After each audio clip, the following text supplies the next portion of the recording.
Another guide. Now with Paragon, warrior support, rune support, third slot in the squad. Besides healer and stability. Again, build purely designed, or not purely designed, guide purely designed towards the IQ build. We're using an open field. Great lines and utility skills here.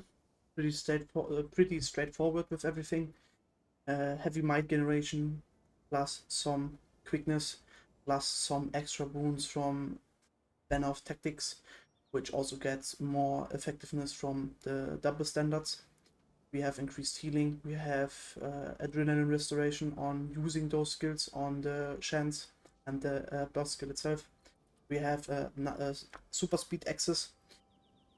We have extra resistance, we have more concentration, some nice fury uptime, double might of course, as explained, heavy might pot. So how does this play? You have to consider, I would say, two main things with this build. First one, the overall support situation and the booning situation, and what you can effectively do for your squad. What we're looking at is we're looking at the support class, which is not only capable of heavy defense, heavy sustain, and very good opportunity usage for utility skills.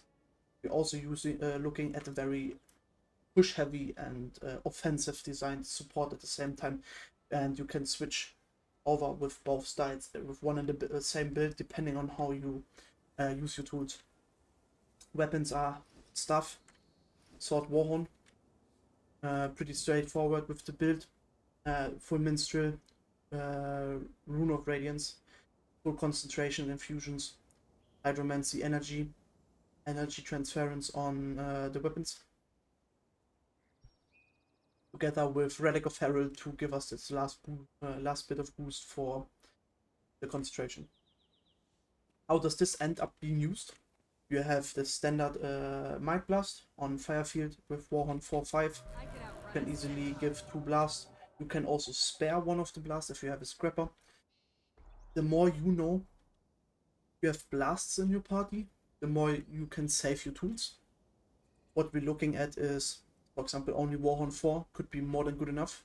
Swiftness, it has a relatively short cooldown, shorter, it's 20 seconds. Warhorn 4 and 5 are not taking each other much, but Warhorn 5 is just much more useful on the actual push or in actual combat, just purely off the fact it's resistance, its barrier, it cleanses. It's just overall a lot better for on clash, while charge is on kite or on might up situations because of the swiftness. Very nice. You can keep swiftness easily up. It has 20 seconds cooldown, 35 seconds of swiftness, or 34 seconds. Now going down on 30, so you can keep swiftness up yourself. Yeah. So after the might up, what are we looking at?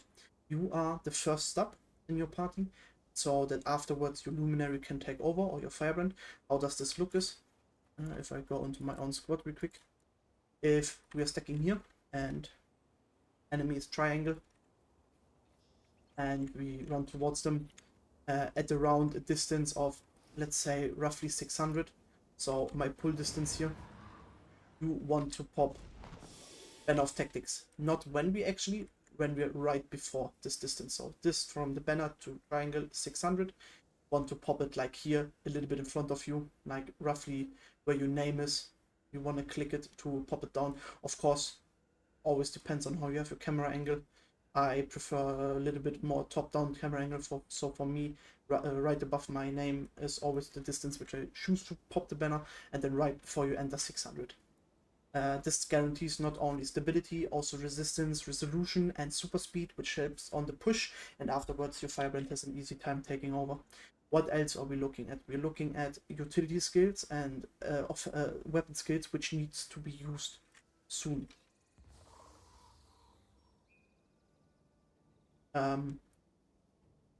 In reliables, let's go from top to bottom with everything. Let's start with stuff. What are we looking at with stuff? Stuff 2, 3, 4, and 5. Overall, very a mix of offensive and defensive tools. if I would divide it 3 and 4 offensive tools, 2 and 5 defensive tools, but 3 can also be redesigned as defensive tools just for the pure fact which boons it gives, it heals, and so on. So what are we looking at exactly? If we go towards this range, like you go towards, you pop that banner, you can pop 3 on your feet for those unblockables, for the Aegis protection, and then you can bury your own stuff even better. This also helps your DPS to already starting to range spike. What are we doing then? We can pull out of this distance easily. We can block out of this distance. The block also has the nice addition for every block which you do up to 3 times. You can get more healing. So the base healing is 2.5k. With 3 blocks, we're sitting at 4k healing in total, and also a total of, what is it, 2, 4, 6, 11 adrenaline, which already nearly fills your whole bar, which is very nice for getting in combat to get this adrenaline going, to use your skills, because at the end of the day, we need to understand the chance is what this whole spec revolves around. There are easy ways to get... What are you doing? There are easy ways of getting adrenaline going for combat. One of the easiest ways is you can get adrenaline up without being even in combat. You go close, as I said, banner of tactics, stuff free, and then you go for the brace yourself, which is giving barrier and adrenaline. And you see, you are a short period of time, like here, you're a short period of time above the threshold. So a short period of time, you can actually use the skill or any of the other chance to already start pumping wounds. And if this does not work, of course, get hit, right? There's no other way. There's one more way in a different version of the build, which I'm going to go over later. But in this build, those are the 2 options. Get in combat, start blocking, reuse the block skill for the adrenaline. Use brace yourself to get the adrenaline that way.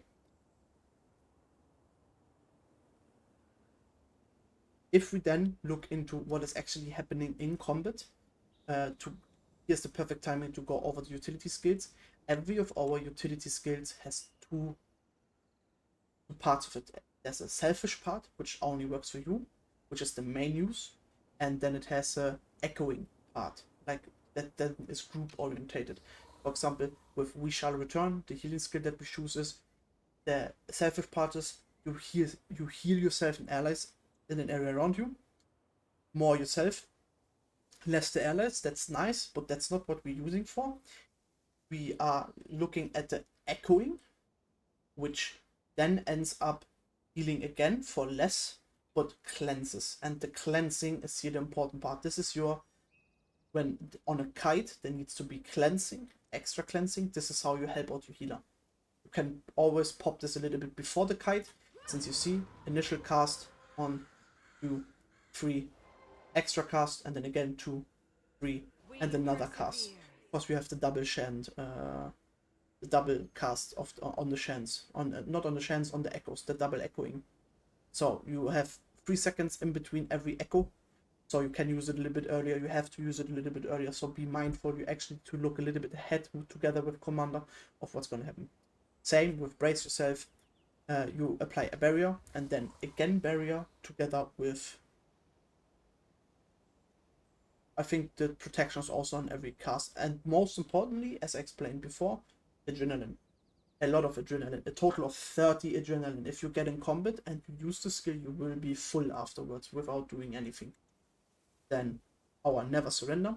This is more, even though it has very great offensive buffs, we want to use this very cautiously, because this is also your self stun break. So be a little bit mindful about this. This is your own stun break, while with Chant of Freedom and Banner of Tactics, we want to stun break allies.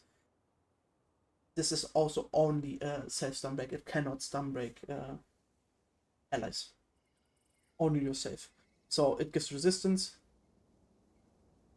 to and Aegis to allies. And then on the Echo, again, resolution and regeneration 2 times. So it's generally a nice boost. But you really want it for yourself. For the stun break, the Aegis, the resistance. It's your oopsie button. It's very nice. Also helps with the resistance uptime. Banner of Tactics, straightforward as on all spellbreaker builds out there, which you played before. On as first up, on the kite, on actual clash if you have it up. Like there's so many uses for this. Also as stun break, be mindful about it. Banner battle standard, straightforward. Either kill targets with it or res. As support Paragon, I'm always preferring to keep it as res utility. So we have, I'm called it res banner. You always have a res banner with you. So, but be fast on that. Enemy cleaving nowadays goes very fast. It just takes like 2 engineers overlapping damage and downstats can be cleaved. So be careful with that. But it's within the best res. It's only reses 3 targets as far as we know. It was in the patch, not some. I don't know why it's still saying 5. I think it was reduced. Doesn't matter. It will rest some people and potentially can kill people. With Sword Shield, with Sword Warhorn, 2 movement ability only really for big kites, or when it's over you don't want to use this offensively. You can use Final Thrust as cleaving opportunity, but you won't do much damage with it, so don't even bother. 1/1 is enough.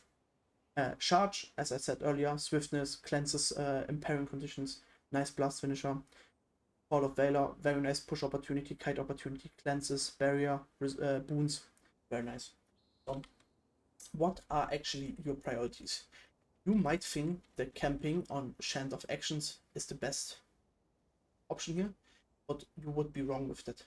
You definitely want to go into it to give that initial quickness on the cast and the swiftness. But what we rather want to look at is utilizing Chant of Recuperation and Chant of Freedom specifically. Chant of Freedom is your biggest tool. The way how you want to utilize those is you start in Chant of Actions on before the clash just to pump that might and to give your whole party a boost. Also helps with regenerating the motivations, because every time you use a chant you also get motivations. Same with your burst skill, you always get motivations and you need those for your chants to work. So you start in Chant of Actions, that's going to put you at like 2 to 4 motivations. Then you swap over to your stuff, you use the F1 together with everything else what you do in the kit. Be mindful of that. But you use your F1, that's putting you on 4 to 6 then. Then you hop into Chant of Recuperation for the barrier, quickness and the nice vigor. And then most likely it's gonna be already in a situation, wells have been casted, movements need to be done, we need to kite, we need to readjust, you need to break people's stun and whatnot. And that's where Chant of Freedom then comes on, and you want to stay on Chant of Freedom for as long as you can. You can situationally go back on Recuperation if you need that healing and the barrier, which is very helpful. But you really want to stay on Freedom for that swiftness, for that resolution, for the protection, specifically the protection. It helps a lot. And then of course on every kite you can reuse it as stun break. And then just spam F1 on both weapons, and don't worry, you can move with each option, and canceling flurry is also completely fine. You don't need to let it run through, and that way you keep up your motivations to keep your chance casting.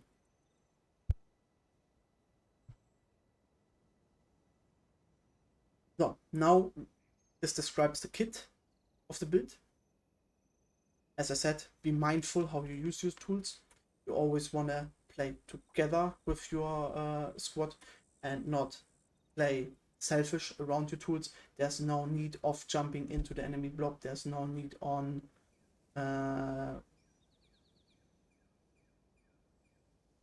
running besides your squad. You always want to be on take. You always want to mitigate. You are very tanky. You are very helpful if you are on commander. Let's now talk about the build itself. There's one more option besides this, depending on what your squad needs, which looks like this.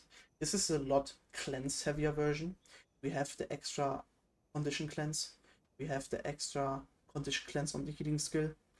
So how this works with this build is, instead of getting your pre-adrenaline with brace yourself as option, you have to the limit. Same function, it does not pulse anymore, but you get instantly all 3 bars and can even go into one of the shants already. If you're fast enough, you can already restack to 8 motivations. If I would have used F5 into F2 into F4, I would have even had 8 chant of freedom already, which would have been better in this case. But just to show, I did a mistake here. I can show it again in 3 seconds. Also, the cooldowns line very nicely up. Chant of action, chant of freedom, resets the cooldown a little bit. 8 chant, and you saw Boon's protection was there. It's just very nice.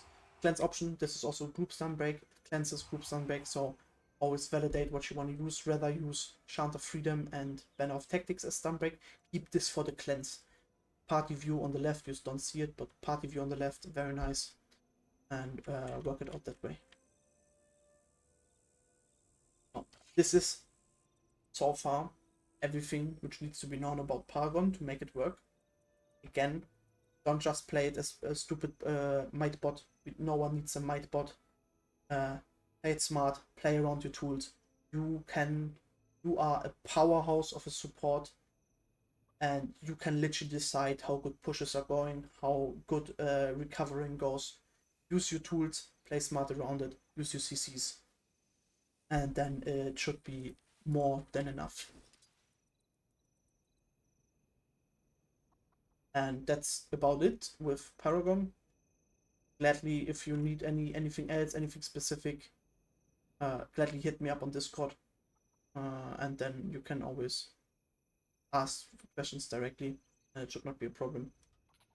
But normally this should be more than good enough to go.